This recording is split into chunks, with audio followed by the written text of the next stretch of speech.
Pinchykobi Productions presents Alida Mattel. Welcome to Alida Mattel. I am your host, Liza V. And beside me, I have two godfathers who have been the foundation and a part of Jamaica's rich music culture. Information is never too much. And so we're going to talk about the term reggae, who coined reggae, and the evolution of reggae, as well as ska and mento. So we have Roy Black, who is to the left, and to my right is Bob Clark. What a pleasure, what an honor it is to be between the two of them. Hi, gentlemen. Nice being here. Yeah. So, as you know, there has been a lot going on the internet about where reggae originated from. I've been on social media and I saw where a Nigerian artist who came forward and he said that reggae belongs to Africa. Many are disputing that. Most are disputing because they really don't know the true history of reggae, and ignorance is something that many people seem to argue their basis on. So to debunk that now, we want to find out from Bob, where did reggae originate from and who coined the term reggae? Okay, I was in Studio One Monday when there was what could be called a musical strike. Mm-hmm. The musicians didn't turn up for work. And so Coxon called a couple of musicians in. And among them was this jazz piano player, Aubrey Adams. It was coming out of Rocksteady, and the Rocksteady was a much slower rhythm and beat from the reggae. And for some reason, Master Aubrey, we call him Uncle Aubrey, couldn't get that thing, and he started shuffling the thing on the organ. It was one of those Hammond organ with a Leslie tone cabinet, and it had a rich sound, and he started playing, and the guys played around with him. Could have been about 1968. Ooh. The two recordings were made that day, I remember. Nanny Goat, and it came out first before Larry Marshall's Nanny Goat. And What Kind of World? The Cables had another song. Can't remember exactly which of them. But there were two sides. Baby Y. Baby Y. Thanks, Roy. Yeah. Baby Y and Nanny Goat came out. But Nanny Goat came out first, and that was where I heard the first reggae riff.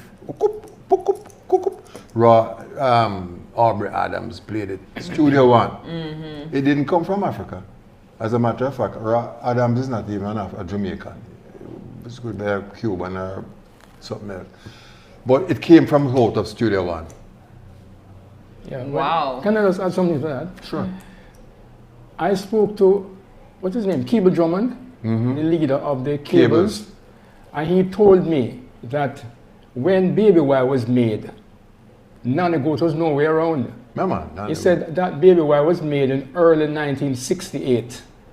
And then, that's what I'm just telling you what he told me. Right. And he said later down in the year, Nanny Goat was made with Larry and Alvin. You know, so that's what I'm going by. I don't know how truthful it is. Same session. There's so many, it's the same session. Same session. Yeah. But it's the shuffling thing in the music, you know, that causes the difference. You know, the shuffling, like you just mentioned. And if you talk to Bonnie Lee will tell you it's the organ shuffle that makes the difference between rocksteady and reggae. Yeah. Because if you listen to a song like That's Life by the Stuart, this guy from the Gay Lads, if you listen to it carefully, you know, if you take out that little shuffling sound out of it, you get rocksteady, you know. And if you put it in, you get reggae. So it's just a slight difference between the rocksteady and the reggae music. Just a shuffling organ in it that creates this thing. That's what Baby Y came about, Nanny Goat and all those songs. But because this is they were not documenting these things. Jamaican music has no date. No documentation. No. So they were done so close in terms of time. Right. You understand that people just claim that I am the first, another man saying I'm the first, and nobody's able to prove who was actually the first. You know, so It's a big disparity when it comes to that, you know. That's very unfortunate that we don't have much documentation, because even if you were to do research on GIS and to go and get much information, there really isn't a lot available. Yes. So what you're saying to me here is not information that I would have found in the archives. No, of you would never, GIS. you never find it. I want to tell you in addition to that, you know, Stranger Cole, he claims, you know, that he did the first reggae song too, but I don't believe it. That song named Who is Bangarang. that? Bangarang. Bangarang. Woman, I want Bangarang. Because if you listen to it, you hear that same shuffling sound. Right. And Bonnie Lee might tell you the same thing, because everybody wants to claim to be the first. Right. And because there was no documentation, Came out of studio one. I remember that. they was pray upon this and say, well, I'm the first, everybody's the first. Right. But there was The nothing to prove name, it. where did the name come from? That's what I want to say. That's So, something I don't, have so many different stories. If you listen to the same organ riff, you hear Yeah. a kind of reggae. Yeah. But the name came from, I think Toots was the first person who gave it a name. Yeah, give name, reggae. yeah, well, Toots gave the Toots. name. And he had a song, Yeah, reggae, to the effect, yeah. yeah. Wow. We have to give Toots his piece. Yeah, so the man. question I would like to ask, what's what you would say the most itching conversation that we don't have and we need to have about reggae and its origin? Would you say that reggae, though you're talking about the rhythm, the sound, would you say that that was also derived from Africa, the motherland? No. No, I would never say that. Could never. It's easier to say it came from Trenchtown. I don't know how they got So you wouldn't think the roots of reggae came from Africa if you No, really if listen you go closely back- to the Afro beats? No, if you go back, no, Afrobeat is coming from reggae. Or I should know, Africa, not Afro. Yeah. The original African beats. We're talking about the drums and the Congo. Yes. Yeah, and People on love drums, you know. right, and the Congo. So I'm looking at basically the bass sound. That's what I'm looking at. Because as you would know, I've always said, forgive me for my ignorance if I sound ignorant, that all music, most of the world's music came from Africa. Yeah. Merengue, Yeah. samba, Yeah. Latin music, it forms under the same root sound and rhythm of Yeah. the Yes, African beats. Yeah. But perhaps, you know, you could say, in a sense, you could say that reggae has a little touch of the foundation music, which is mento. Because if you listen to certain mento songs, you'd hear that same shuffling sound, you know. A number of mento songs also have the shuffling rhythm in it. Right. You know, but still, I wouldn't say specifically that reggae came from mento Or from Africa. or from Africa.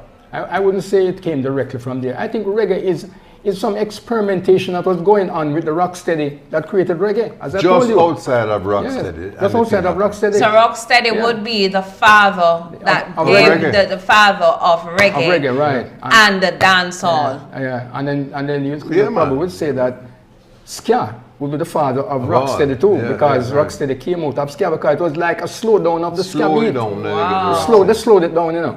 You understand? And they show different stories. Because Lynn Tate said that when this guy, Hopeton Lewis, came to him with the song called Take It Easy. right? He said it was a fast song. Take was It supposed Easy to- is on the what rhythm? No, it came out, it eventually became a rock steady, but it came to Lynn Tate as like a ska, a fast song, Right. because this is what Lynn Tate said, you know, I saw him from a quotation he made. Right. You know, there was this fast song, and some it appeared to Lynn Tate that this song would have sound better, you know, if we just slow it down, you know. And him say, okay, let's slow this one down and see what happens. And then the, instead of having, you know, and then he realized, him said, this sound good, man. And then Lynn Tate was a genius, you know. Lynn Tate, a guitarist, you know. He's a man that was behind Rocksteady more than anybody else. I'm making nobody fool him. Yeah, that's true. You understand? And this man slowed down this beat. And then eventually this song, Take It Easy, is considered by many to be the first rocksteady song. Although there are so many others that are in competition with for this rocksteady thing. Just like we said, we don't have this thing documented properly. So a number of people did other songs that they claim was the first one, the first rocksteady song. Yeah, Well, you have his name, people yeah. like Roy Shirley who did a lot Good, of that's the man I'm rocksteady. trying to remember. Roy Shirley. Alton Ellis did a whole lot Yeah. of rocksteady. Ken Booth did a lot of rock. In fact, Alton was known as the godfather of rocksteady. True or false, they gave him a title. Yeah, yes. And Lynn Tate again Yes.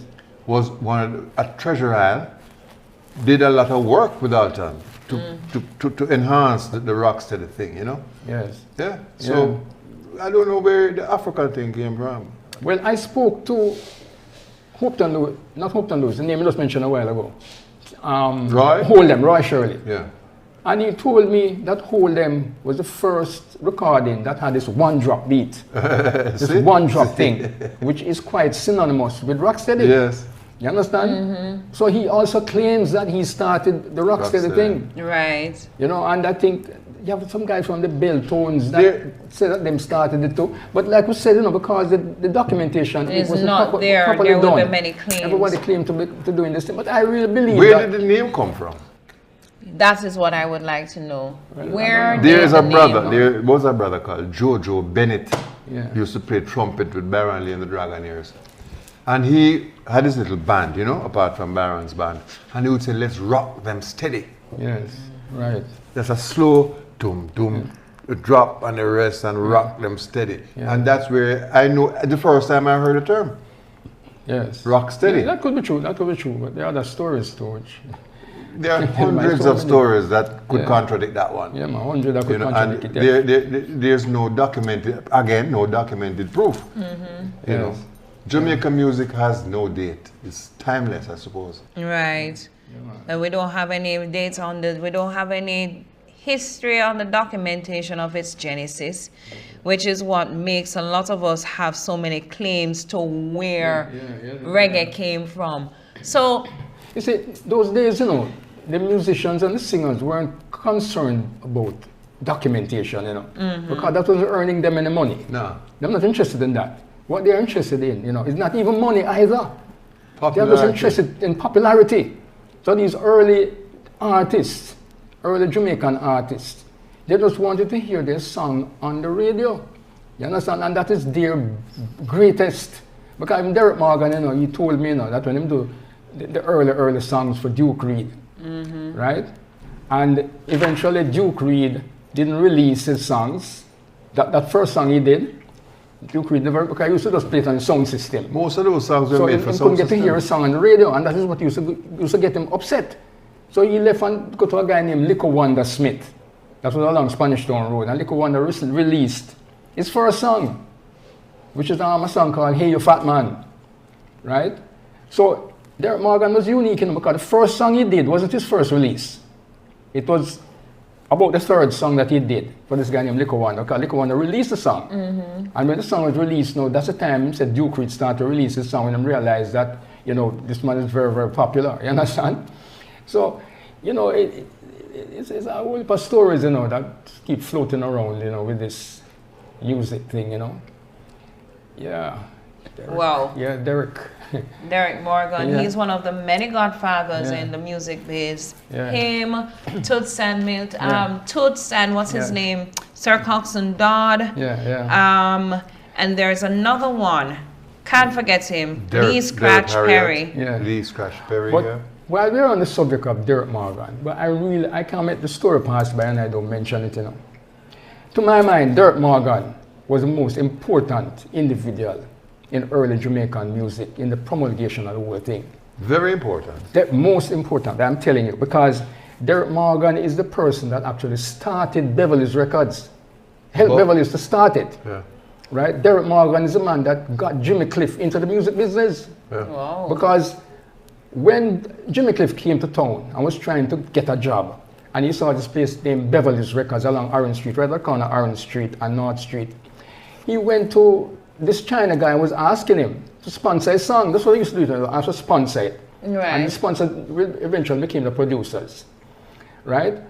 And the China guy tell him that he knows nothing about music. He's not a music business, he's in the restaurant business. So I must go look for Derek Morgan, who is a more seasoned campaigner, and make him interview you. And if he passes you, well, I'll Think about sponsor it. you. I think about it and sponsor you. Jimmy Cliff went and looked for Derek Morgan. and took him back to Beverly's Records. This is how Jimmy Cliff started, you know. Right. Right? And when he went back there, Derek Morgan auditioned him, and he came up with a song named Dearest Beverly. You know about this, Bob? Yes, man. Dearest Beverly. It was a slow song. Slow song. And Derek Morgan tell him, say, no, man, that song is too slow. That's not going to take the market. Then Jimmy Cliff said, have another one, man, named Hurricane Hattie. Right? And he started singing the Hurricane Hattie. And Derek Morgan said, yes, man. And they recorded this song. And it became a big hit and became Jimmy Cliff's first song. And that's how Jimmy Cliff actually got off the ground, you know, as an international artist. Derek and they made a Morgan. string of them after that, you know, because he had others like Miss Jamaica Right. and Kings of Kings and a whole pile of them that he did after that, you know. Derek, did. sorry, Roy. Yeah, go Derek ahead. was the Yeah, same go man ahead. who the first person to ever introduced Bob Marley on stage. Yes. He called Bob Marley on stage at that program he was working at. And Bob went up, they booed him. Yeah. They booed him. But They booed Bob? They booed him. But he never stopped. he did one song. This is interesting. And I think he did one cup of coffee and they booed him. Yeah. And then he did another song. And they said, "Him a real 2.5 hours." Yeah. Figuring that he was making the song up as at the time. Yes. You know, and they rated him, Yeah. almost lifted him up Yeah. as a king, you know. Yeah. So he didn't stop with the boo. Yeah. He So- went into singing another song. So Jamaicans have been booing artists for a long Oh, yes. time. Yeah, man. They- Yeah, it is also known, you know, that if a foreign artist comes here and does a song and the Jamaicans accept it, it's a hit. It's a hit. That's why I was just about to make the commentary that if you know if you are accepted and you're good. Once a Jamaican crowd has cheered for you, you are gone. Gone, You're yeah, man. gone. But I'd like to just add some more about Derek Morgan because we can't leave it there. No. Because it wouldn't be doing justice to Derek Morgan for me to just tell you And leave it that he alone. started Jimmy Cliff and Beverly's. Derek Morgan actually got Prince Buster into the music business as well. You understand? Because Prince Buster tell me, and if anybody contest with me, I can get the CD and play the interviews I have with Prince Buster. Right? He was walking on the street, on Orange Street one day, and he saw Derek Morgan and asked Derek Morgan, tell Derek Morgan he wanted to start a business. Because I don't know if you know the story behind Prince Buster, you know. He didn't want it to be a producer and a singer, you know. He wanted to be a sound system operator. But they stopped him. Customs stopped him, according to him, is a bad mind thing. And they stopped him at the customs area and tell him that, let me see a hand maker. And the customs man checked him and said, the hand maker too smooth for cut cane. Because what they used to do, you know, is go away as cane Farm cutter, workers. as farm workers. That was the guys that they used to go abroad to buy records to complain them sound system. Oh. You understand? Somebody cook up a thing to try and stop him because they said Prince Buster was very dangerous. Because he knew all the records and he was very, very familiar with all of those stuff. Right? So the guys stop him and use the alibi about and make it too smooth, that can't cut cane. And him turn him back, and that is how we actually had this alternative now to get into the production of music and get into singing and producing and all that sort of stuff. And that's how it goes on. So this is how he came into contact now with Derek Morgan. Okay. And Derek Morgan, right, helped him to set up his business and get into the music business now. So the business there at 127 Orange Street. So he became an entrepreneur, he became a music producer, Singer. he became a singer, Prince Buster, all through the works of Derek Morgan. But Derek Morgan didn't stop there. When Derek Morgan was visually impaired, Derek Morgan wrote 3 winning festival songs, you know. People don't know this, you know. 3 winning. One for Stanley. Yes, I think it was 1998, 2000, and 2002. He knew that he was going to be blind, you know, from he was about 7 or 8 years old, you know. He told me. Wow. Because he said he was having this thing called night sick blindness or something. And his mother took him to town. And the doctors told him that there's nothing they can do about it and will eventually get blind. Wow. So he just accepted that from him as young. So by the time he was in his 60s or 50s, he was totally blind. Right? And so eventually now, but him still, it never met that him stop him, you know. Derek Morgan was very, very happy. And so he wrote first songs, he wrote a lot of songs and even produced a lot of songs. So Derek Morgan didn't just come here as Not to mention that he had about 5 or 6 songs in the top 10 all at once. You know, remember that Yeah. song? Yeah, about 5 or 6 songs Derek Morgan had during the ska era. Because up to now he's known as the king of ska. Right. You understand? So when we're talking about Jamaica music, we just can't leave out Derek Morgan.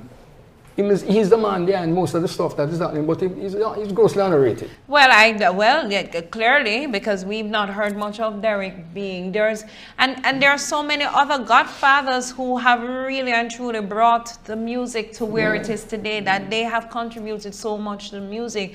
So for Derek Morgan to not get the flowers, and he's still alive, Yes, he yes. really should have been. Yeah. As a matter of fact, the honoraries for the Heroes Day celebration this year, he should have been one of the recipients to contributing to music and our culture. Yes, that should be. You know, But they did some tribute to him not too long ago, you know. I don't know, at the National Stadium. I don't know if at it the was- stadium. I think it was during the Independence But- celebration.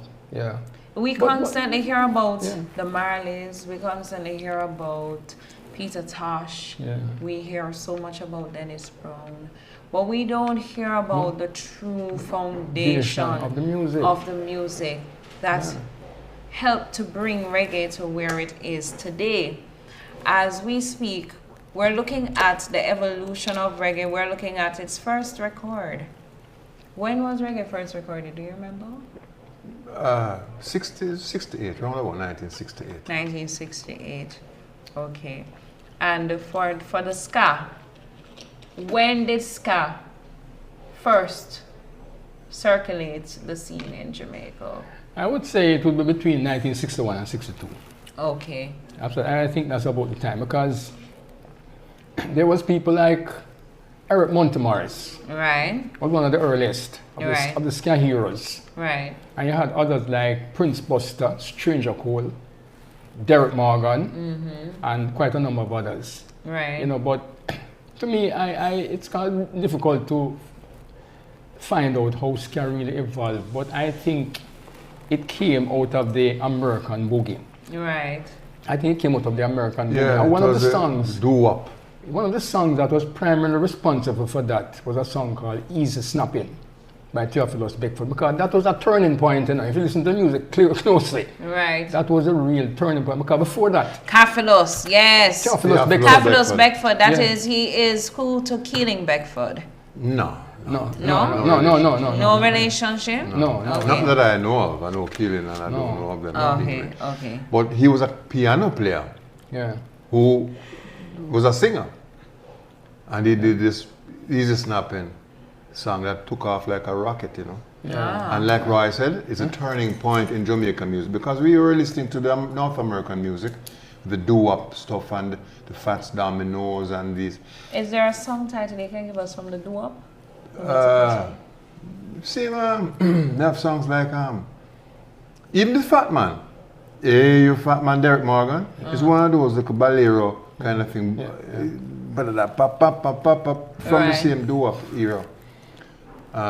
You're talking about people like I said, Fats Domino. That kind of music coming out of North America. Right. We were patterning them to some great extent. In fact, they were the ones who were dancing too. We never had our own music except for Mento. Right. And that was not what you take a girl to a Mento dance, you know. I'm hearing doo-wop and I'm thinking the song Frankie Lyman. Why do fools fall in love? They have the Frankie Lymans, the Frankie Avalons, and the Cliff Richards. Right. These guys, you know, they did a lot of those songs. You have Platters. They do a lot of them too. Okay. And so we were listening to them and dancing at their music, you know. And it is said that some guys were at a bar one day and they were talking music. Musicians normally do that. And the idea of skavuvi came about. And they changed the thing and give it an upbeat. Right. And the guitar strum, Roy, the guitar strum and the drummer would change the whole thing. The drummer would play a little faster than the tap tap tap tap tap, and the guitar would play, and the whole thing came together when they call it Skavovi. Yeah. The whole thing started from the dance hall, you know. But most of the music Yeah, here was the made for the dance dance hall. Because all of these rhythm and Made blues- for the For dance the song. radio all of stations these never used to rhythm and play blues songs, Jamaican music. These doo-wop you're talking about, some people used to call them rock and roll, you know.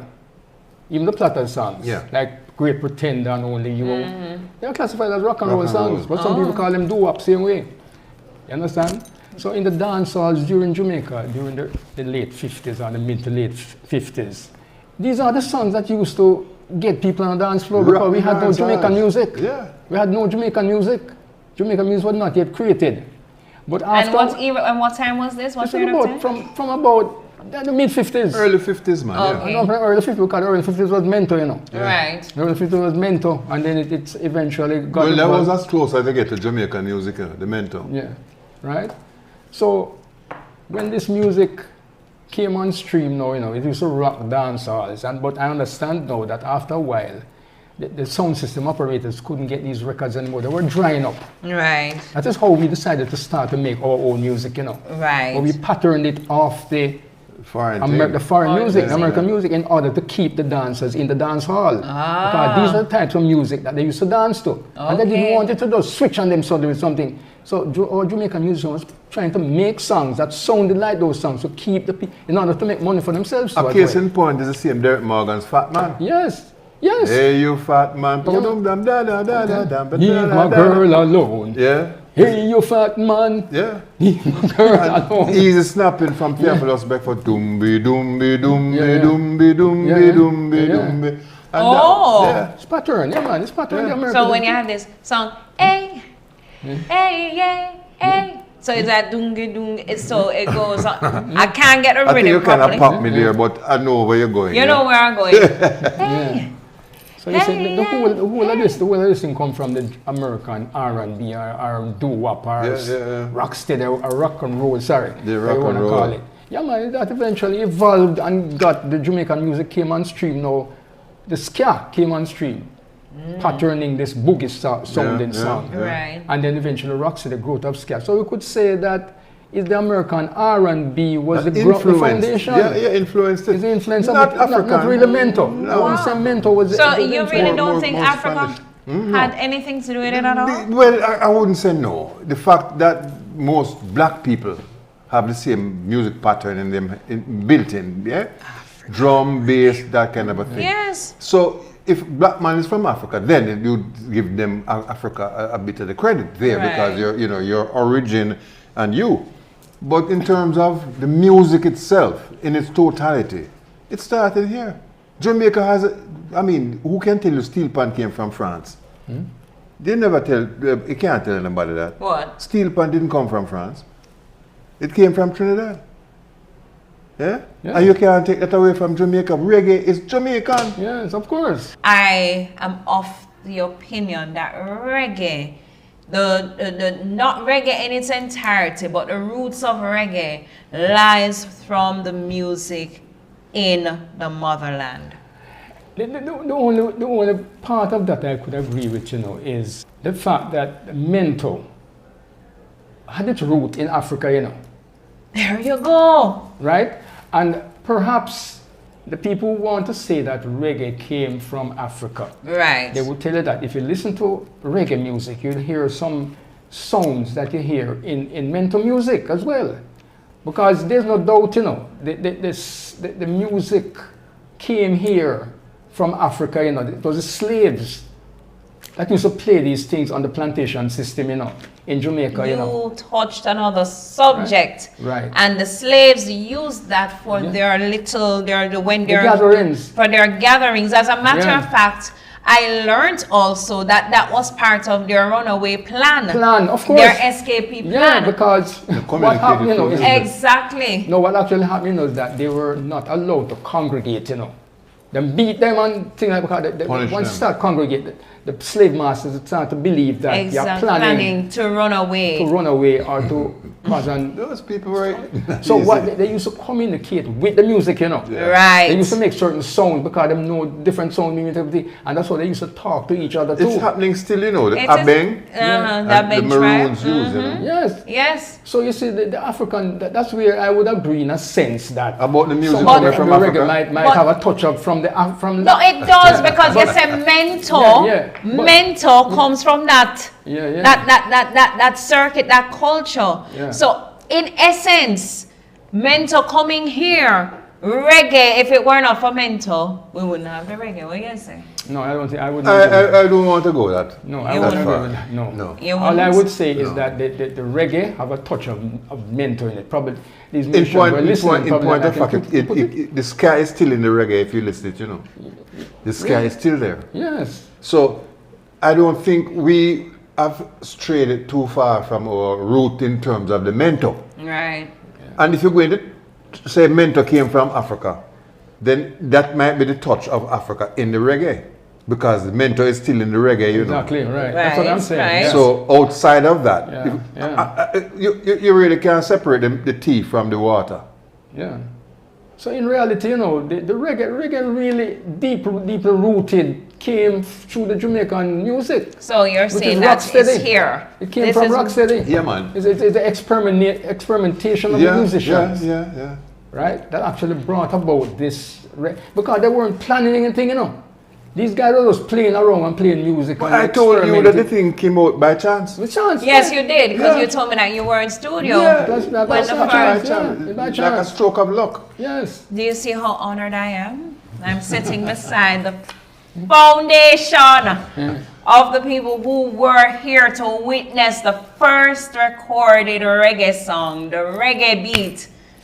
Right? But we still don't know who coined the term reggae. It came from a number of efforts, you know.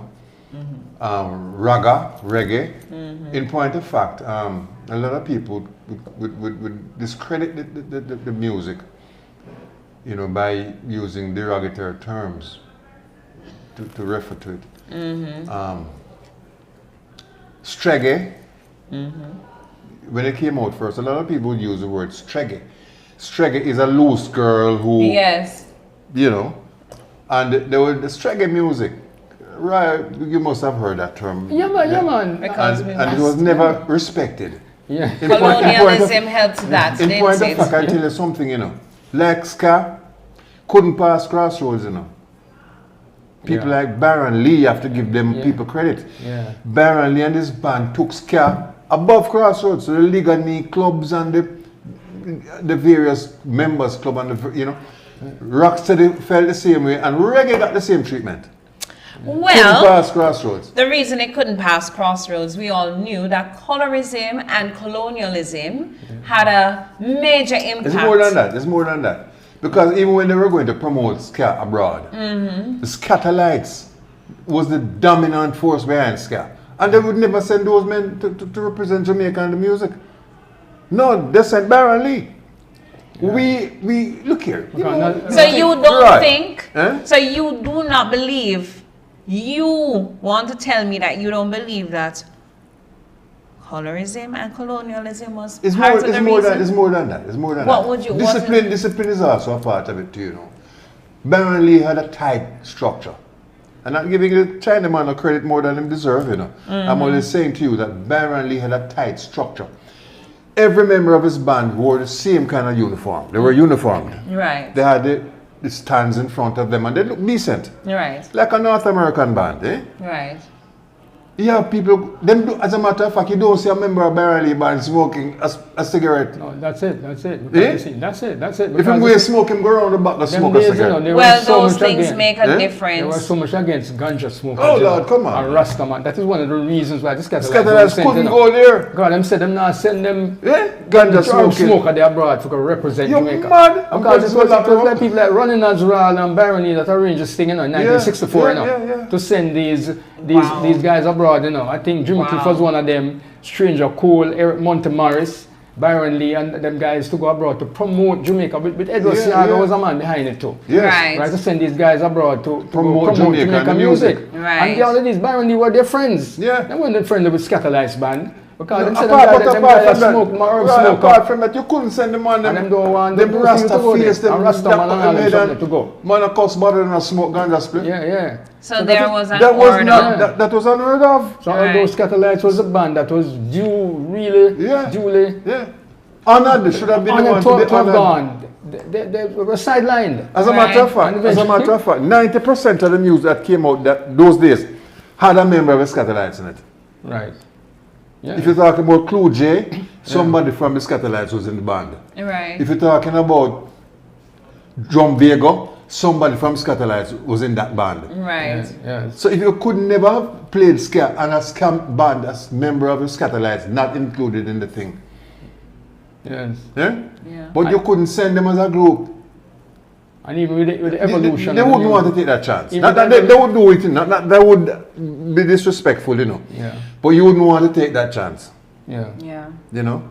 But I'm talking about members, you know that a lot the members in the Scatterlights band after they broke up, they formed different bands, you know. Of course. Because you had the Soul Brothers, Yeah. Right. Roland Alfonso. Roland Alfonso and Soul Brothers, Tommy you had the McCook. Soul Vendors. Yeah. You know, the set went over by Treasure Isle with Tommy McCook and the Supersonics. Yeah. It wasn't many though. Yeah. Most of them stayed with Studio One. Yeah.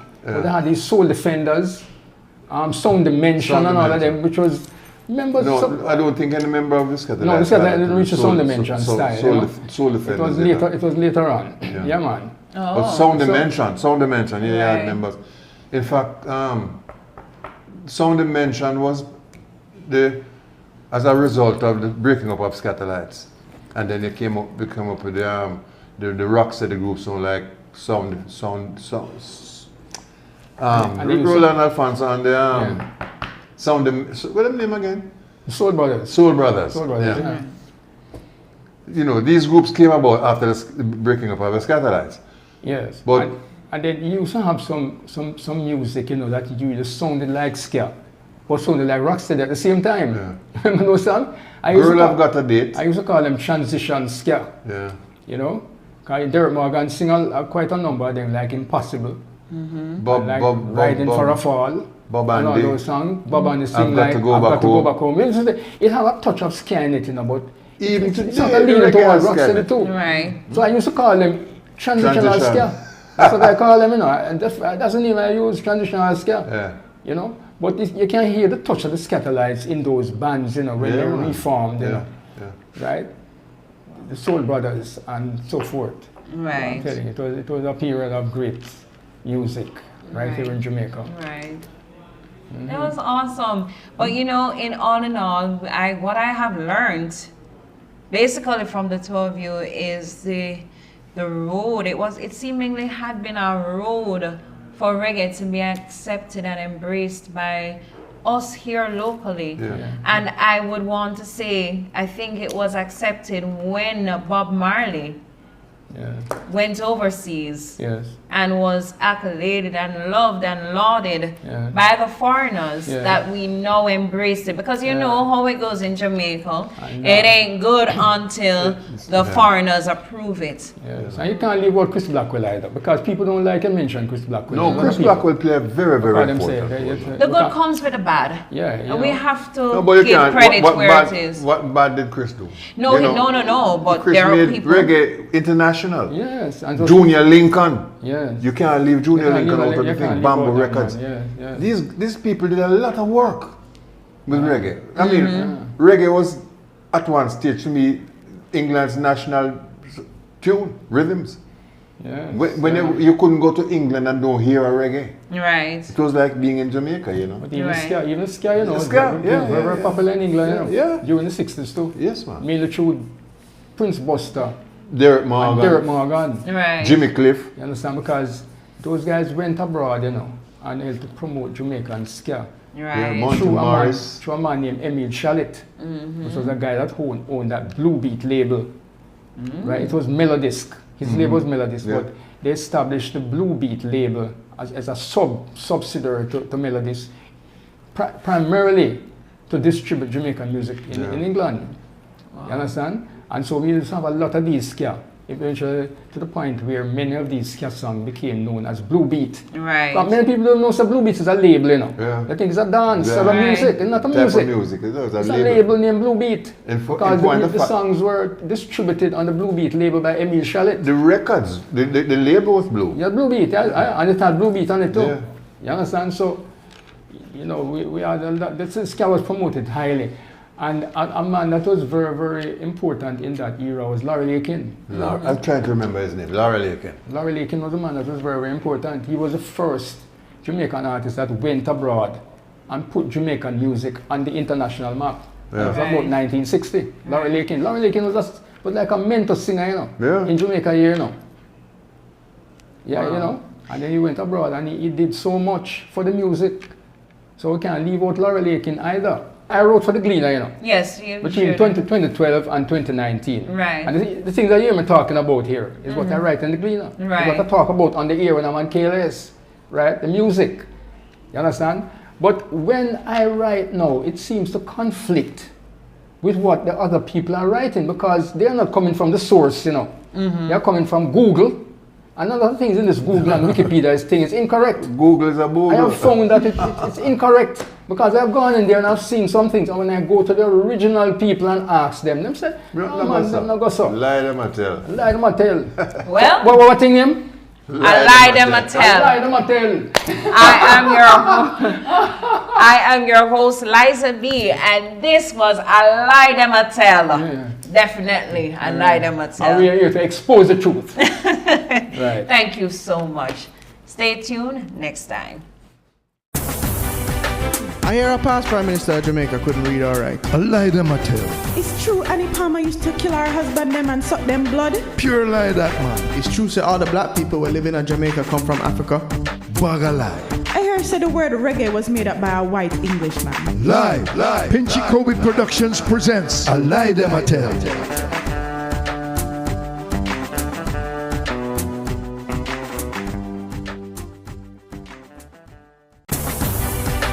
I hear a past Prime Minister of Jamaica couldn't read all right. A lie them a tell. It's true Annie Palmer used to kill her husband them and suck them blood. Pure lie that man. It's true say all the black people who live in Jamaica come from Africa. Bag a lie. I heard say the word reggae was made up by a white Englishman. Lie. Pinchykobi Productions presents A Lie Them a Tell.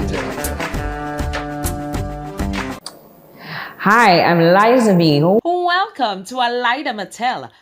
I am pleased to introduce our guest, Keeling Beckford. He's here with us, visiting all the way from where, sir? New York City. New York City. And you're also a radio host, is that so? Yes, ma'am. Come on, Yes. tell us a little bit about yourself. Well, my name is Keeling Beckford. I wear many hats, right? I'm a singer, producer, radio host, actor. I do everything. I call myself an all-rounder in the music industry, entertainment industry. Oh yes. Jack of all trades Jack of all trades. and master of all, I should say. Some of them. You know how we creatives are, right? Yeah, man. We Jamaican, we can do mountains and move mountains with them little. We're resilient. Huh? We're resilient.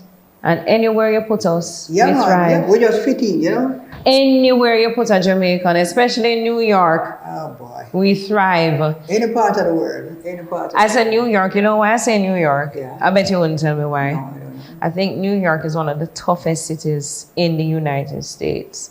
Tougher than Chicago. I know And- they can't speak of New York, you know, but if you can't make it in a New York, you ain't gonna make it. No, that's why I say. And that's why I say. Yeah, that's why you say. Exactly. Okay. Yeah. Yeah, man. If you can't thrive anywhere, if you can't thrive in New York, you might as well go live somewhere else Live where somewhere, yeah, man. You can just you don't survive. have to do all of the fast-paced thinking. You have to be on top of everything. Yeah. But killing, more importantly, today we're discussing the many myths Of about reggae, Yeah. reggae music. It's been an interesting topic over the last couple of months, to be very honest, because I've been seeing so many stories circulating social media as it relates to the origin of reggae music. There was an African artist who claimed that reggae belongs to Africa. And like before, I jumped out of, I wouldn't say total ignorance, but some amount of ignorance to kind of somewhat give weight and validation to what he was saying. Truthfully, what I do know is that the roots of reggae, the sound, the beat, the rhythm is definitely Jamaican, but the roots came from Africa. Not come from Africa. Not come from Africa? No, man, I like my tail. No, So, Keelan, you were talking about radio and where you are, the journey. What has it been like for you? So long, you know, Jimmy Cliff did do a song called It's a Hard Road to Travel and a Long, Long Way to Go. Many rivers to cross. Many rivers to cross, yeah. Like I said, well, accidentally, you know, I dropped in that situation, right? Like I said, when I was at WRL, a friend of mine, I had a record store at the time, and with my knowledge of the music, and he wanted, WRL was just breaking it back to reggae. They used to be in reggae and they changed, you know, and he wanted a reggae slot, and he called me and asked me if I could produce it. So I said, yeah. So he said, I give you the choice to pick the DJ that you wanted. Mm-hmm. So I picked a couple of guys, friend of mine, right? But like I said, they didn't turn out to be a friend. They wanted a job, so I walk away just like you.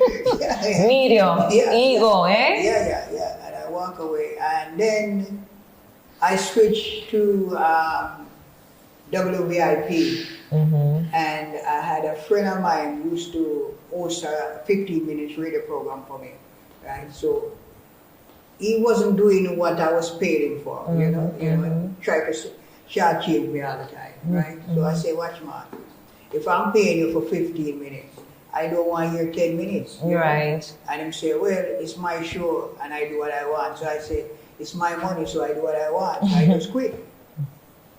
Another friend of mine, right, said, Keeling, I don't hear you on the radio no more, your 15 minutes slot, you know. So I said to him, so, well, the man I charge changed me, so I decided to quit. So he said, I wanted to come with him, you know. So I said, how much you charge? It's half of what the guy used to charge me. When he charged me for my half an hour, the guy used to charge me that for 15 minutes. Oh. Yeah, so I said, yeah, so I get a new crew now, right? I put them in front of the mic. I stay behind, you know, tell them what to say, the music and select the music and everything like that. It's going good for a while. And, you know, in Jamaica, and then get swelled and it's all about them, you know, and things like that. And I said, can't work like that. And a man said to me, so, well, if you don't like what I do right, then just go do it yourself. So I said, why you don't think I can do it? Yeah, so that was it. So the first week, in front of the mic, right, everything was a little shaky, you know. The second week, things get better. The third week, 5 my foot, you know. Nice. Yeah, and I've been there for what, 22 years. Nice. Yeah. That's a long time, a very long time. I know ego tends to be something that most entertainers and people in the media industry tend to be filled with. Speaking of ego and the media, we want to talk about reggae, the genesis of reggae. There has been much speculations that reggae belongs to Africa.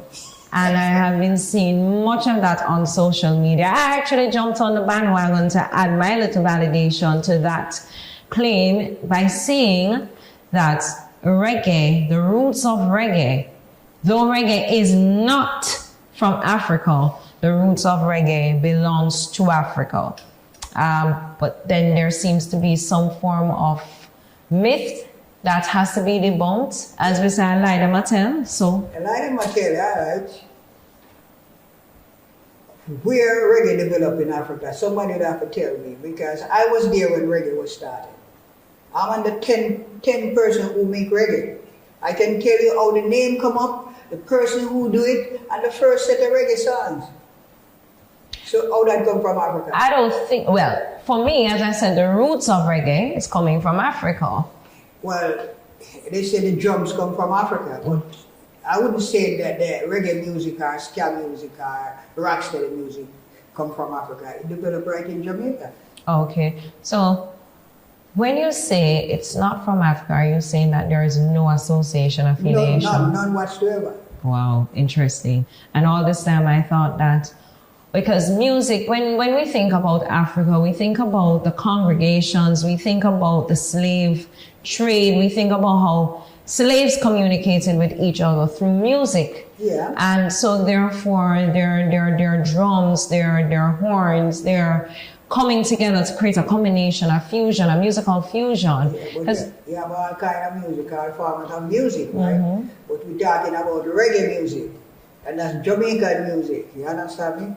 So it don't have no play, no relationship. Concerned, right? Everybody have their own view, right? But as far as me concerned, Africa had nothing to do with reggae music. So far, right? What they did.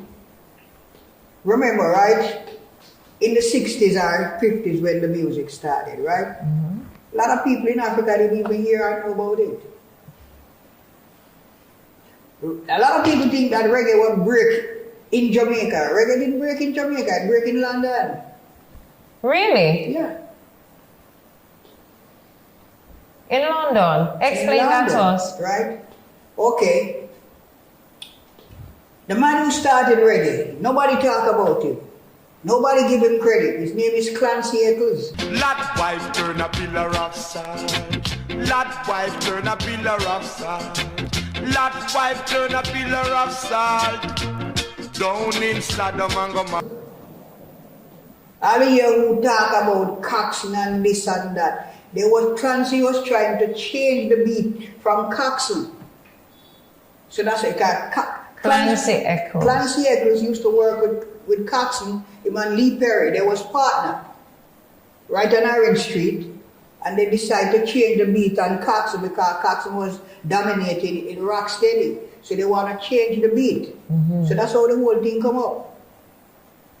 And then, because Rocksteady was a faster pace. Slow. It was slow? Yeah. I should have known from the start. I'm trying to remember listening. I'm just having a background memory here of Rocksteady.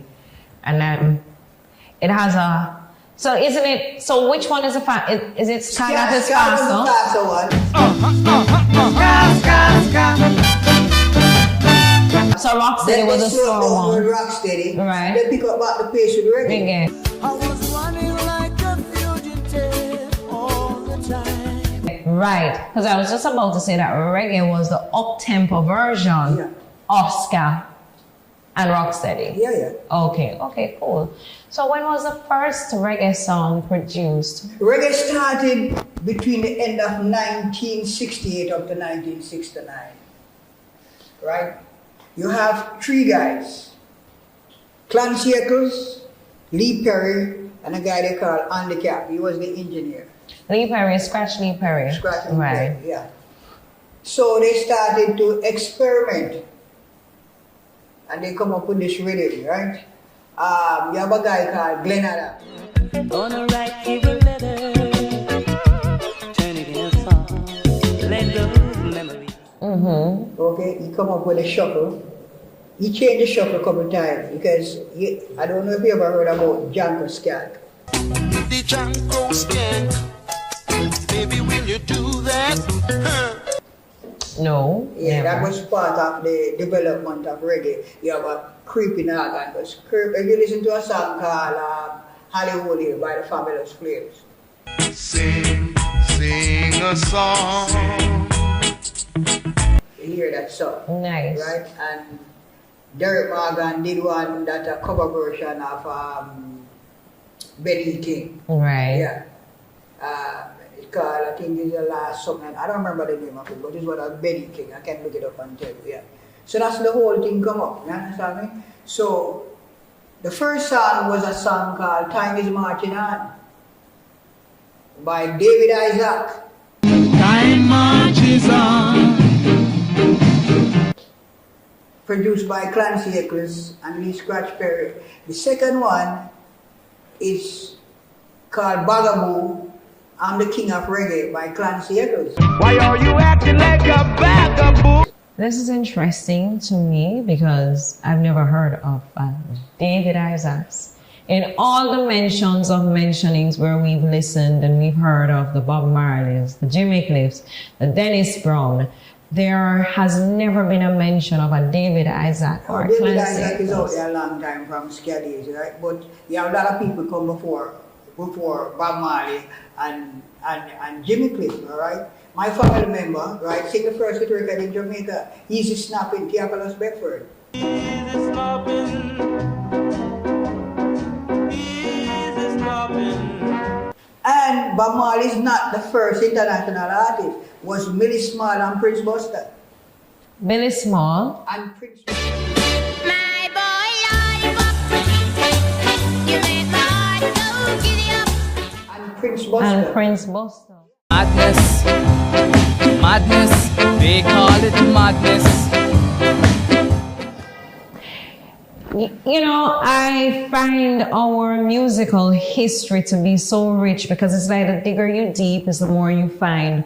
And the names that you're mentioning right now on this set, I've never heard any of these names.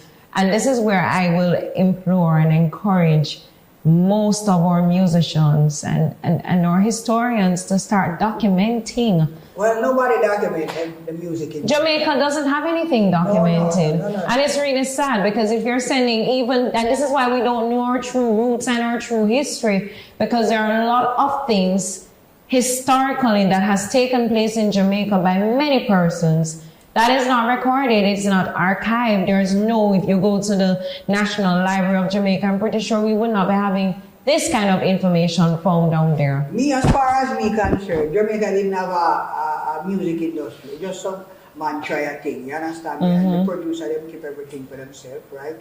When I was coming up, right, the standard in the music business, you sing a song and you get 20 pounds, no more, nothing else. And the producer owned everything. All the rights. All the rights. You never have no rights. As a matter of fact, we wasn't singing for money. We just want to hear a name on the radio. And we have a lot of girls that go dance and this and that. Killing me for that, you know, right? And Dennis Brown, that and this. And Gregory Isaac, that and, you know, certain, you know.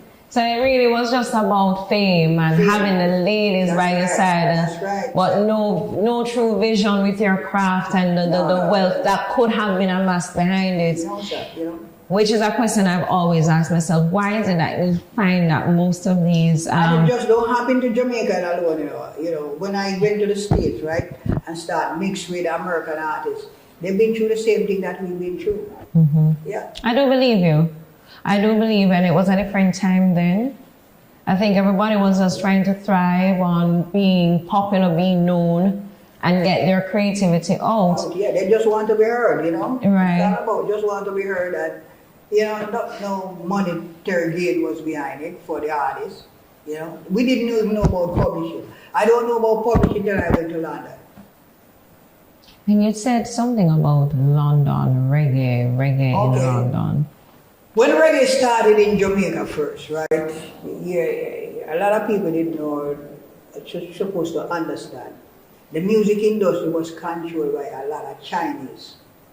The Byron Lees, the whole of them, you know. By the who? The Byron Lee. The Chinese? The Chinese used to... So we're talking that this has been dating back from... Yeah, Chinese, the people with the money who used to run the business was Chinese.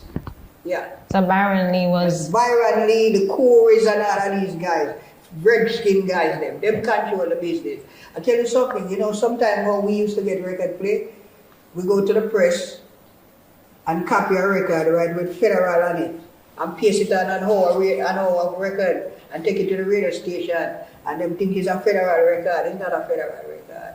And so we used to get play, you know.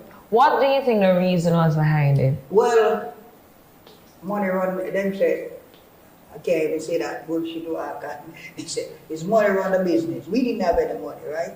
Our biggest market was jukebox.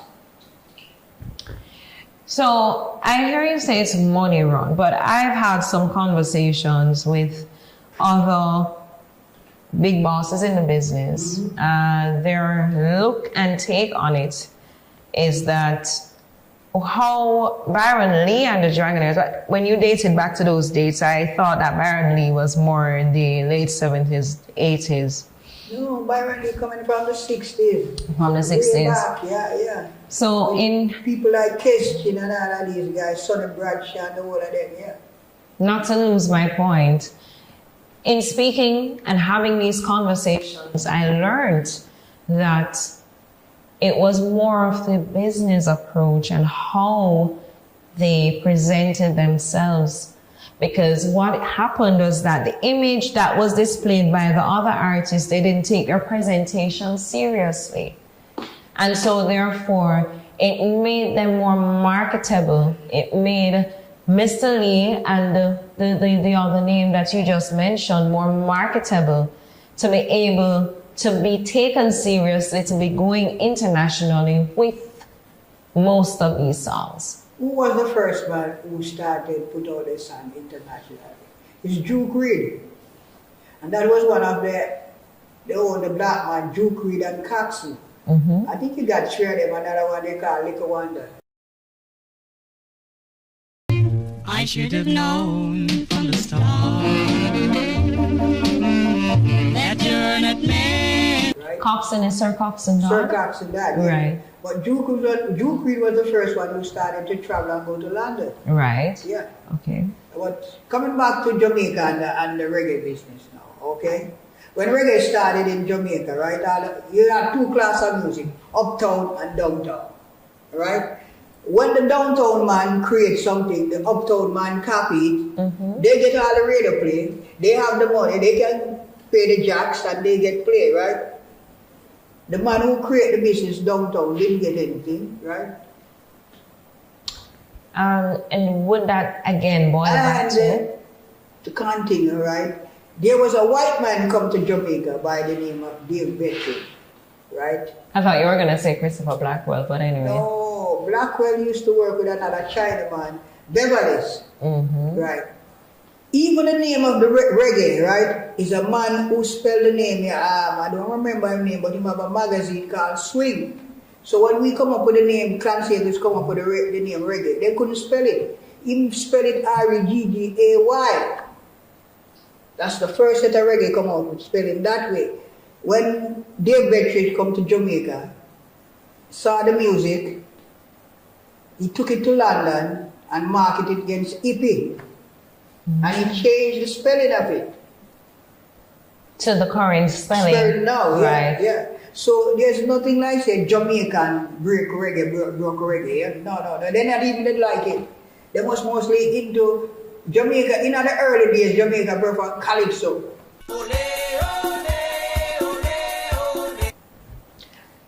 So it's been going on for quite some time because it is still a much more preferred music here. Yeah, they prefer calypso, yeah. Because alright, there's no Jamaican who born and grow in Jamaica get the treatment like Mighty Sparrow, Arrow and all of these guys if you like how they get in Jamaica.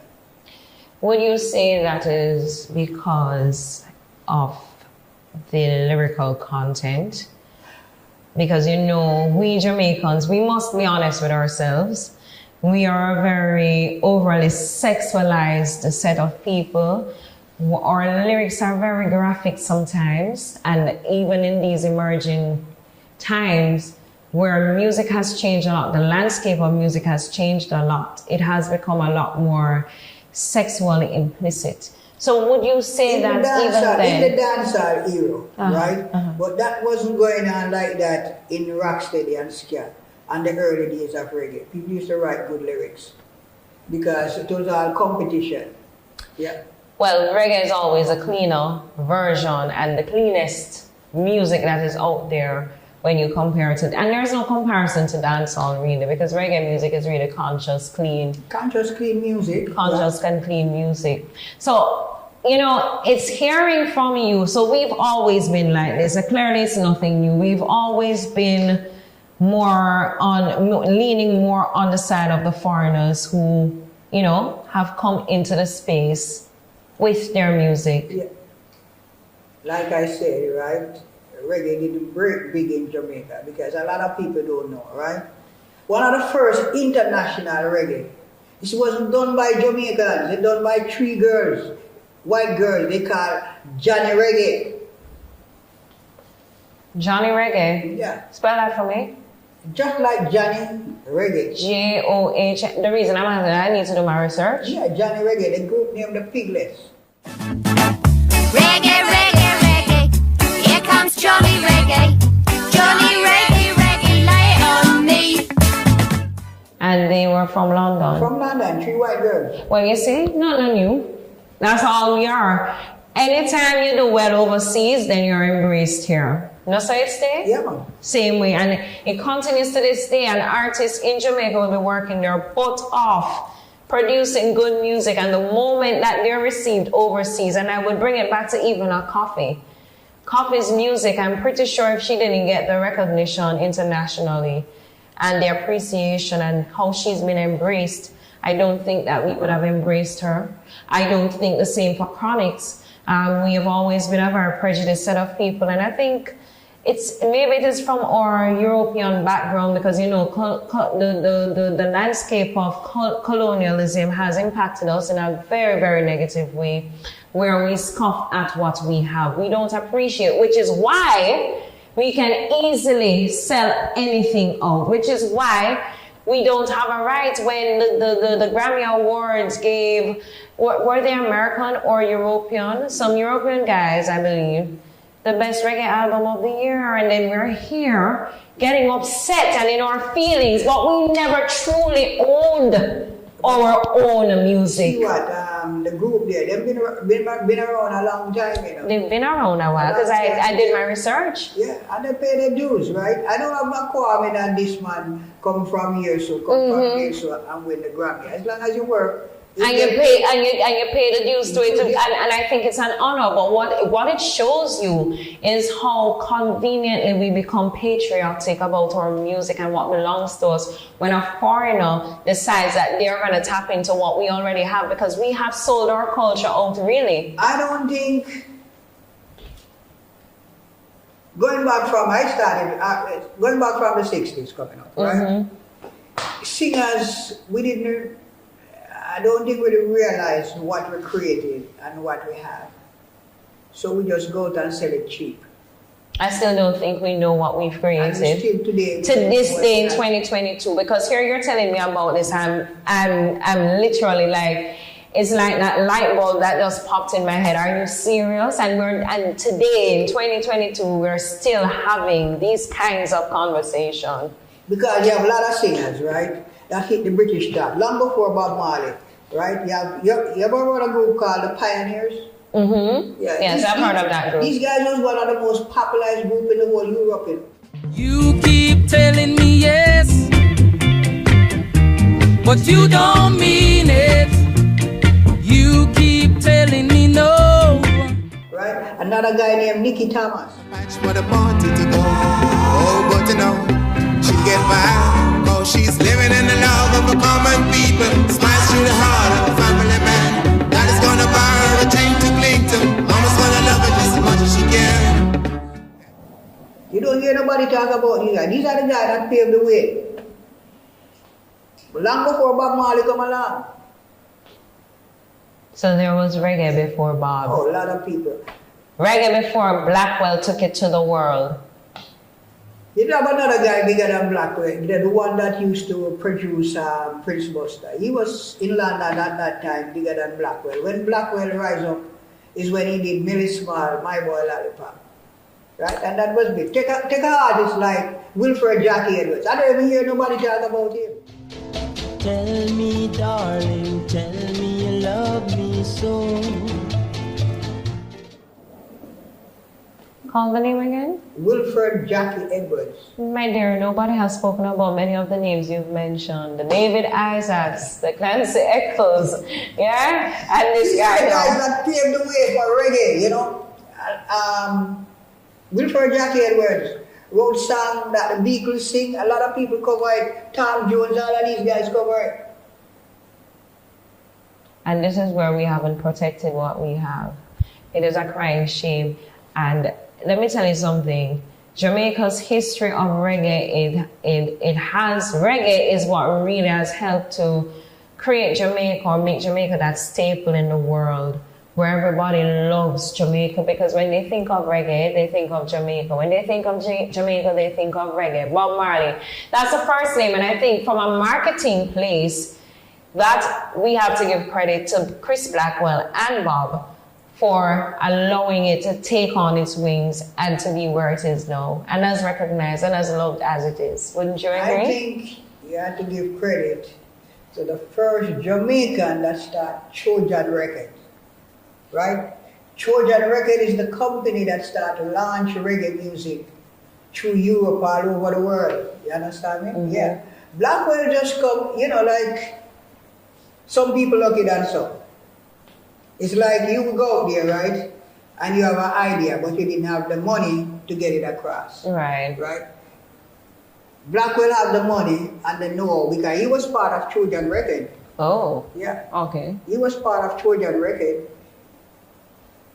So that's why Blackwell, and I can't remember the name of the guy, but he was a Jamaican, an Indian guy. He was a Jamaican. There's a movie out called Rude Boys, Trojan Rude Boys. You're supposed to watch it and take a look at it. And you get the history of the music started in Europe. In Jamaica is something else different. In New York is something else different. And in London is something else different. Interesting. Reggae has taken many journeys throughout the world. Because I was in Spain the other day. And a man there from all the way from Morocco come to see me and want to record a whole album with me. No. If I did tell a man, say a man that Morocco know about killing people. Say lie, you tell. And lie them a tell. Lie them a tell, yeah. But it's so the music travel, Boy Keeling, I must tell you, this has been a very well-informed session. I appreciate this bit of education, and I'm sure there's a whole lot more. And I don't even start scratching because I don't even start telling my story yet, Well, I would love to hear the story. The story of reggae music. It's coming far away, Like I said, in the early 60s that I know, when I come up, 68, it was mostly the chorus, the Byron Lees, and, that was before Siago time, and you only have Coxsey, 2 female producers, Spotted Miss Barnett, and I can't tell you much about Ska. Ska is, I was going to school and I only listened on jukebox because I come from St. Mary. I was born in Kingston, grew up in St. Mary, Islington. One of the first artists that come out as Islington. The second artist that come from St. Mary, or maybe the third, Clancy Akers is from St. Mary. He started singing before me, long before me. Wow. And you have 2 guys called Owen and Leon. Where I was reading, I'm trying to remember the source of my information, but I learned that ska was the music that the plantation workers or the what you'd call it there now. Ska come out of rhythm and blues. Rhythm and blues, R&B, right? But I learned that, I read it somewhere where the plantation workers on a Sunday would create their little circle, and then that is where they would do the little ska move and they would be dancing to it, and then after that they would return to their place of abode. Is that so? I don't know, I wasn't around that time. Oh, you were? I can't tell you that. I would have lied about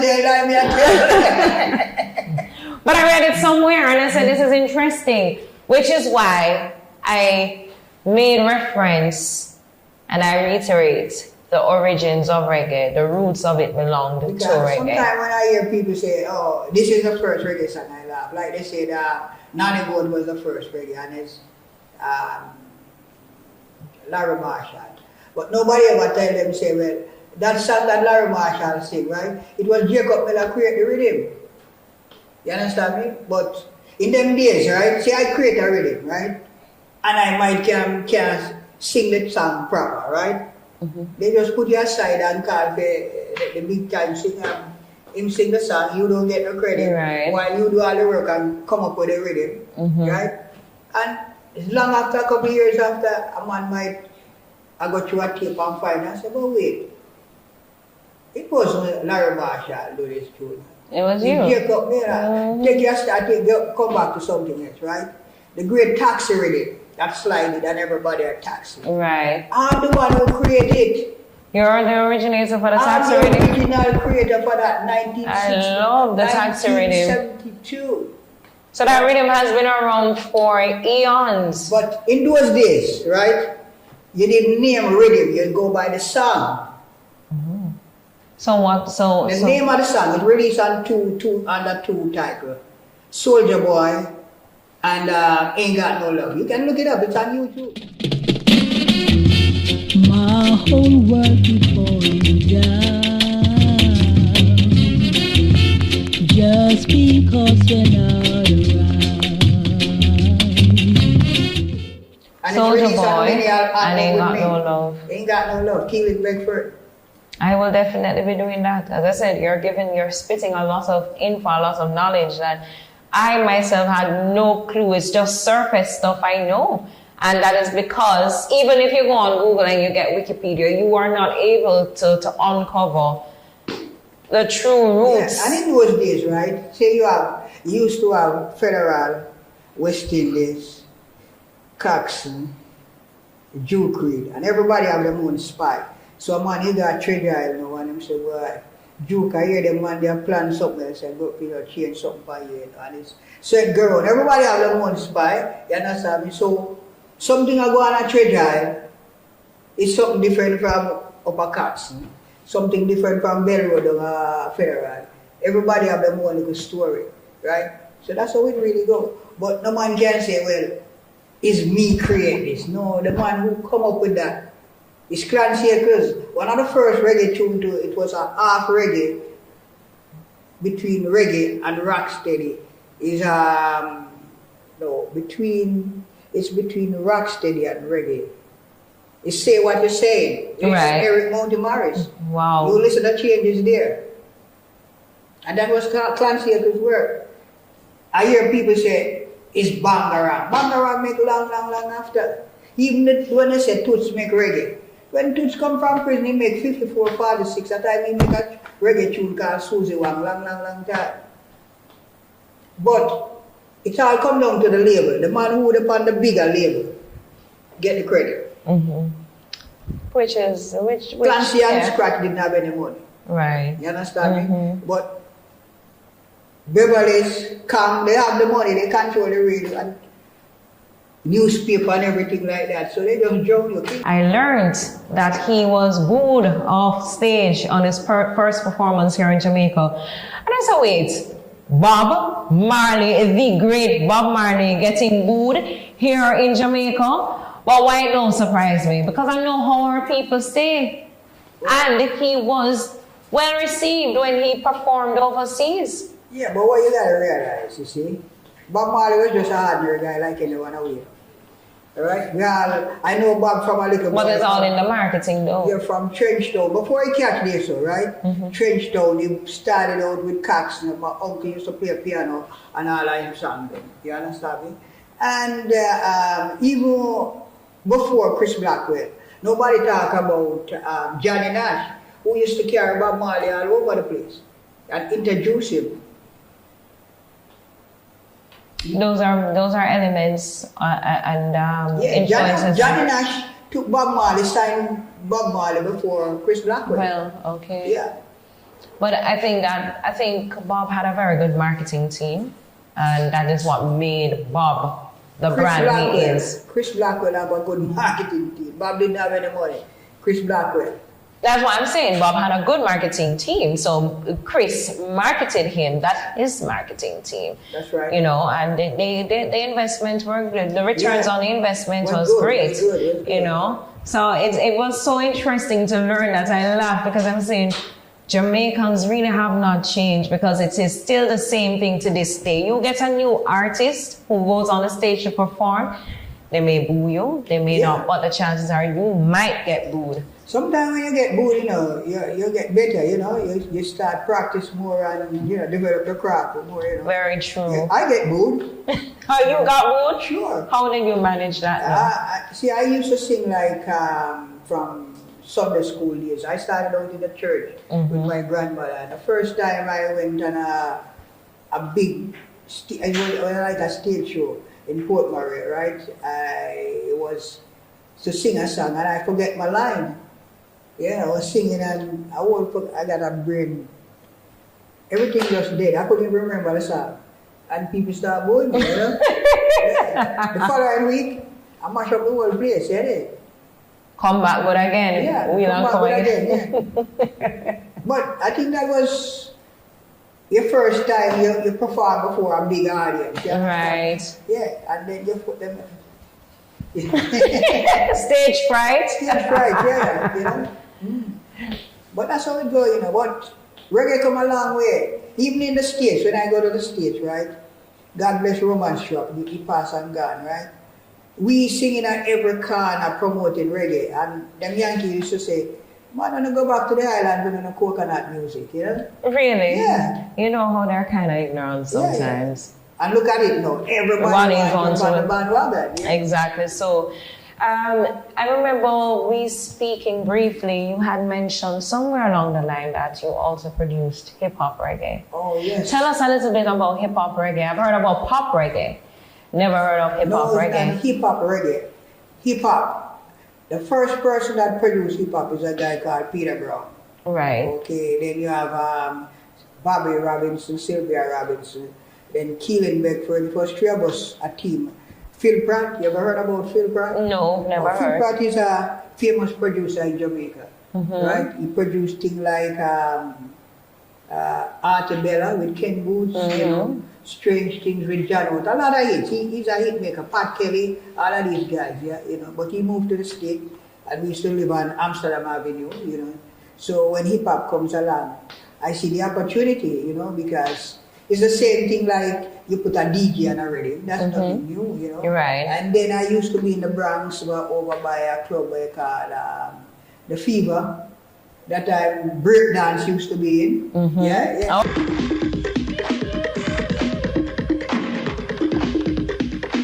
Oh yeah, I remember the breakdance. I remember the days I skating ring. As a child, I would see everybody doing this and going on the head top and So what we did now, I used to be a friend with Curtis Blow, right? So I sit down and watch the craft and what they're doing, and it was nothing new to me, you know? Right. So you have a group named Queen, and they have a song called Another One Bite the Dust. Another one bites the dust. Another one bites the dust.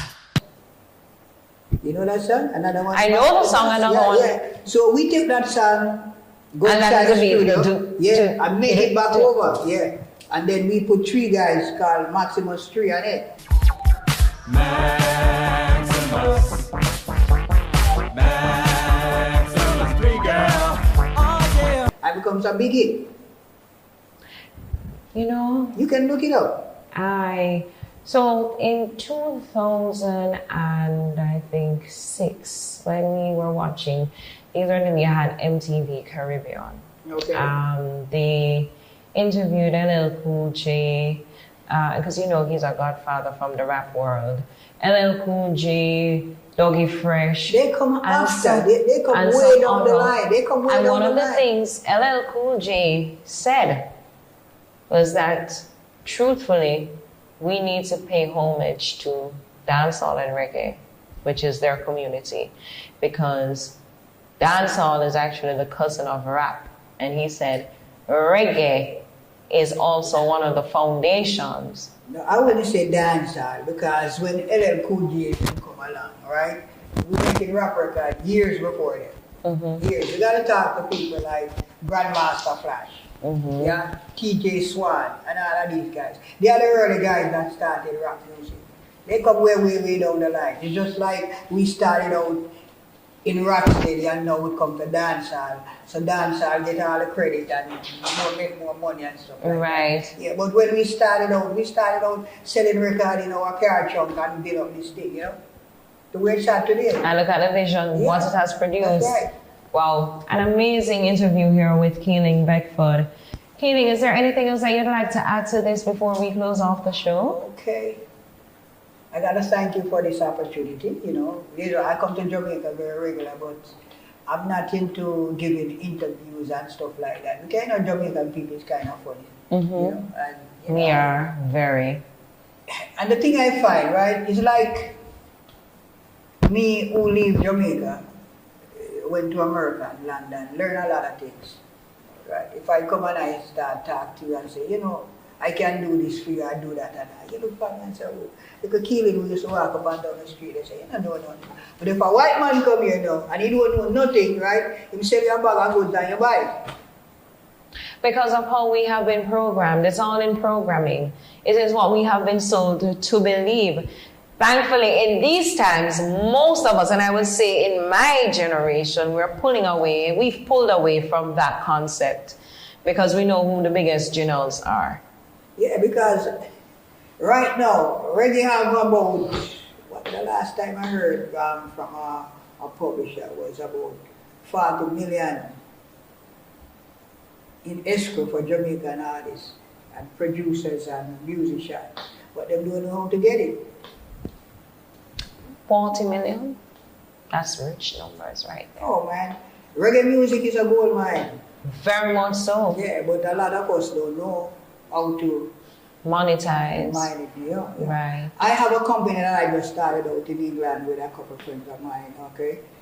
Studio 16, that we doing vinyl, strictly vinyl, because vinyl is back. Vinyl is the biggest thing. The vinyl record is back now? Vinyl is the biggest thing. I remember my grandfather, my appreciation for music started through my grandfather because he was actually a cop in New Jersey. So I used to go to New Jersey as a child a lot, and New Jersey is suburbs. Yeah. And and he had a really huge garden, and every Sunday he would set up his turntable, listen to the LPs and 45 and the vinyl records, and he had Percy Sledge, he had the Bob Marley, he had all of his, and he was very organized. He had his reggae stack, his ska stack, and he had the rock steady, and then he had his soul music, and his R&B, the rhythm and blues, and he had his jazz, and he would just put it in, and I would just watch him, and he would just make a mood out of a Sunday. And then when he sleeps in, what I will always remember every time I hear Buffalo Soldier, I remember as a little girl sitting down in the garden and hearing my grandfather playing, and he would just go and rewind that record, So the vinyl records, I hear that they're coming back. What is the reason? It's here. Vinyl, I tell you something, right? CD is gone, right? Vinyl is the biggest seller right now.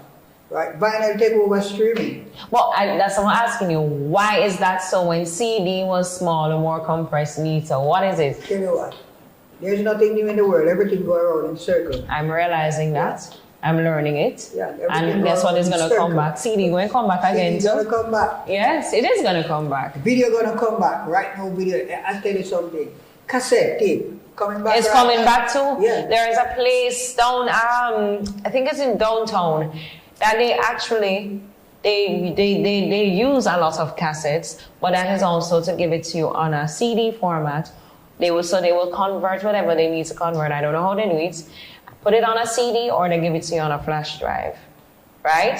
What they said, because a friend of mine, he had a collection of Les Brown cassettes, and he got them from his dad. He wanted to throw them out. And he said no, because there is a lot that is on it that you really don't see on YouTube.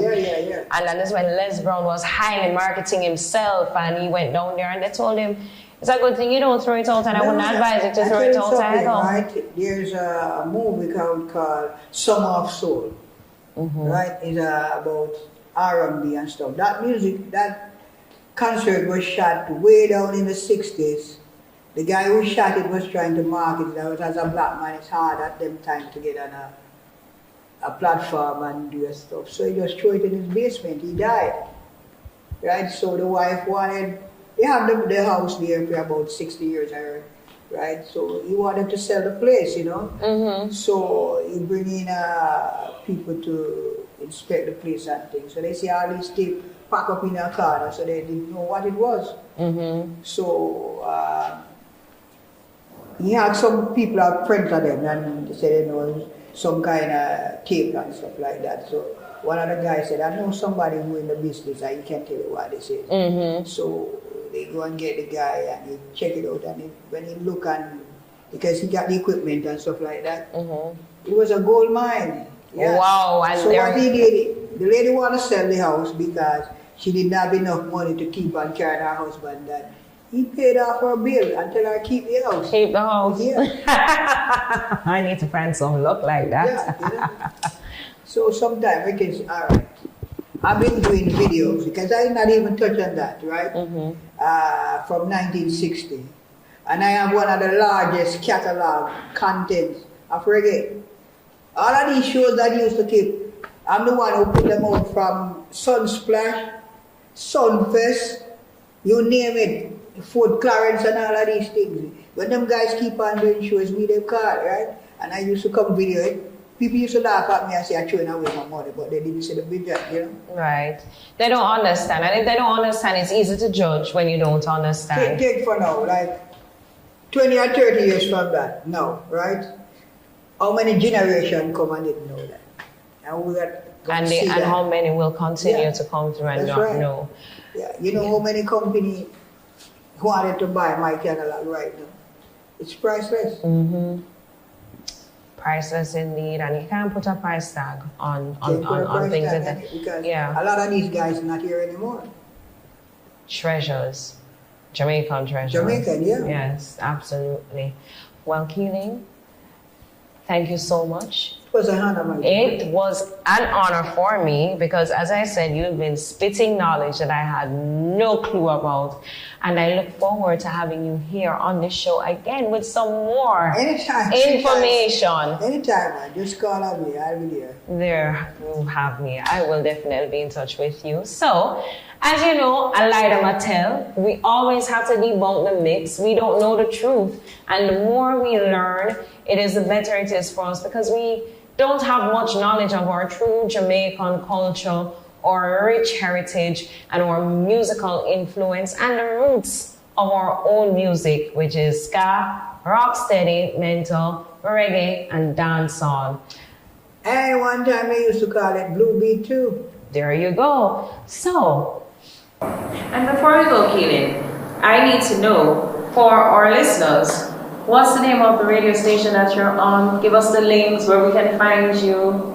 WBIP 93.5. And what are the hours? My hour is 12 to 1 every Wednesday. Jamaica and New York on the same time, eh? No, 1 hour ahead. We're 1 hour ahead. Yeah. Okay, so when it's 12 o'clock in New York, it's 1 for us. No, 11 o'clock. No. New York is an hour ahead. No, Jamaica is an hour ahead. Something like that? No. Yeah? If you're 12 and we are 1 hour behind you. If we're 11. Yeah. Yeah. Yeah. So you will be on for us 11 to 12 when you're in New York or 12 to 1. And you ask me why 1 hour, you know? We are the big station, WVIP is the biggest Caribbean station in the whole America that I know of. We go 24 hours. Okay, and radio time is very expensive, you know, because it's an Italian man own. We don't want anything, you know, so. We need to change that, though. Yeah, so you got to work with your pocket. You can't hang your hat where you can't reach it. Yeah. So I've been there over 20 years, you know, same slot. Yeah. Fabulous. Yeah. Well, you know about Ken Williams, right? Yeah, man. He started that station. He come up to me every Wednesday night. Nice. Yeah. I'd love to meet him. I've never met him. Yeah, Ken Williams is a legend. Very much so. Yeah, he started the whole reggae business actually in New York City. Fabulous. Yeah. I'd love to meet him. Okay, then, thank you so much again. It has been a pleasure. And I will definitely be listening to your show. Okay. And feel free to send me a link too. Yeah, I can send it to you every Wednesday. Please. Yeah. And if you ever drop in New York City, call me up, man. I'll come over to the studio. Yeah, put you on for a hour. I'll definitely be here. I'll host a show. That sounds like a plan. I would be honored. I will definitely do that. Yeah. Maybe I can tune in even for 15 minutes every Wednesday. Who knows? Okay. See? I like when, you know, I see people with talent, you know, give them a break because I get a break, you know. Yeah. And you open up the floor for somebody else. Yeah. No money deny that. No. And that is what a lot of us don't do. We don't pay forward. We think it's all for us and nobody else. We have to learn to be kinder to each other. And that is why other races succeed. Most of us don't because we think it's just for us alone. Close the door, nobody else is to get the same benefit. And I've always been a big believer that the pie is big enough. It's always big enough. To share. But we have a scarcity mentality and we think that there's not enough, so this is what we start doing. Yeah? But thank you so much again, Keenan. I can't tell you how honored I have been. You are literally a part of history, a major part of the musical history and the fraternity. And these are where we say they're the unsung heroes. Politics, nobody acknowledged me in Jamaica. Overseas, I got so many awards from there. As a matter of fact, I was all invited to the White House. I didn't make it. Yeah. Well, guess what happened? I think mainly it's because the majority of your ears have been over there. And you know, Jamaicans, like I said, we're a very tricky set of people.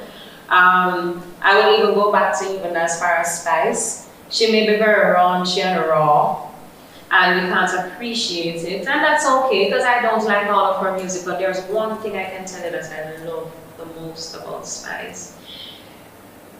She was the rejected one from the local scene. And look at where she is now. And Spice came out in that time before the influence of social media. Okay. She's put in her work, she's done her part. And when I see someone like her, even though there has been many darts thrown at her, being rejected, her true accolades and her true glory was set for her when she made her crossover to the United States. That's how it goes sometimes. You know, so I say that to say, in your situation, it likens. Same thing with Same me. thing, you know? Yeah, because I live in New York City, right? I'm more shows in New York City. You don't see me on it, but I'm popular in Europe. I travel, Brazil, all over the place, right? People call me when it comes to summer. Keelan, you're available as a watchman. I don't have no time right now. I try to develop my record company. And you gotta work on it, you gotta do it. Thank you again. Thank you again. Lie Mattel, and he will be back on the show. Don't forget, it's Lie Mattel. Keelan Bedford said that. Liza B. Pinchykobi to the world.